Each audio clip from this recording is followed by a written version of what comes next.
ভেটি চাহ শ্ৰমিকসকলৰ দুৰ্দশাৰ কথা আমি পঢ়িবলৈ পাওঁ দৈনিক জনমভূমি কাকতৰ এটি কলি নামৰ পৃষ্ঠাত।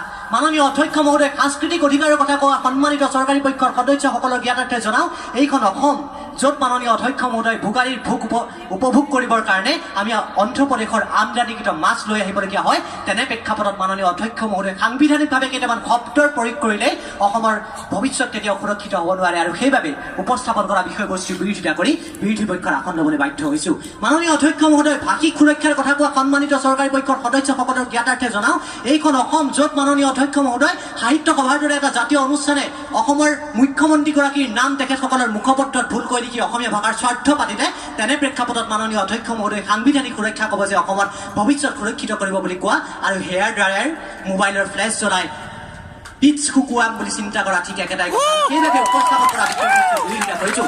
অৰ্থনৈতিক সুৰক্ষাৰ কথা কোৱা সন্মানিত চৰকাৰী পক্ষৰ সদস্যসকলৰ জ্ঞাতাৰ্থে জনাওঁ, এখন ৰাষ্ট্ৰৰ অৰ্থনীতি, এখন দেশৰ, এখন ৰাজ্যৰ অৰ্থনৈতিক ভৱিষ্যত নিৰ্ভৰ কৰে সম্পদৰ সুব্যৱহাৰৰ ওপৰত। কিন্তু সন্মানিত চৰকাৰী পক্ষৰ সদস্যসকলৰ কথা জনাওঁ যে সম্পদৰ সুব্যৱহাৰৰ কথা নকওঁৱেই, জৈৱ বৈচিত্ৰ্য সংৰক্ষণৰ নামত নেশ্যনেল বেম্বো মিছনৰ অধীনত অহা বাঁহগছ ৰোপণৰ বাবে 700ৰো অধিক কোটি টকা এইখন অসমত যেতিয়া আত্মসাৎ কৰা হয়, তেতিয়া প্ৰশ্ন হয় মাননীয় অধ্যক্ষ মহোদয় কিদৰে আচলতে সাংবিধানিক সুৰক্ষা ক'ব যে অসমৰ ভৱিষ্যত সুৰক্ষিত কৰিব।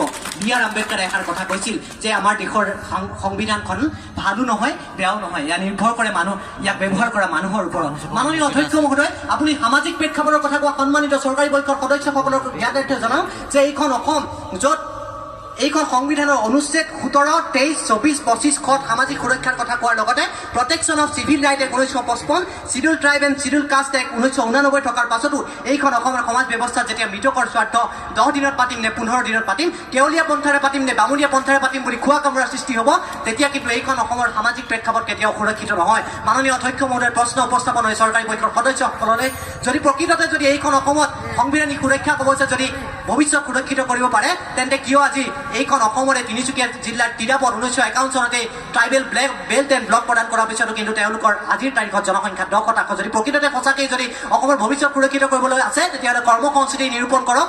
এইখন অসমৰ কুটিৰ শিল্প, পৰ্যটন উদ্যোগ, মৃৎশিল্প, মুখাশিল্পৰ উন্নয়নৰ জৰিয়তে আজিৰ সদনত নতুনকৈ বিধেয়ক উপস্থাপন কৰি আজিৰ সদনত উপস্থাপন কৰা বিধেয়কখন সদনৰ মাজমজিয়া প্ৰত্যাখ্যান কৰক। ধন্যবাদ মাননীয় অধ্যক্ষ মহোদয়, ধন্যবাদ আজিৰ সদন।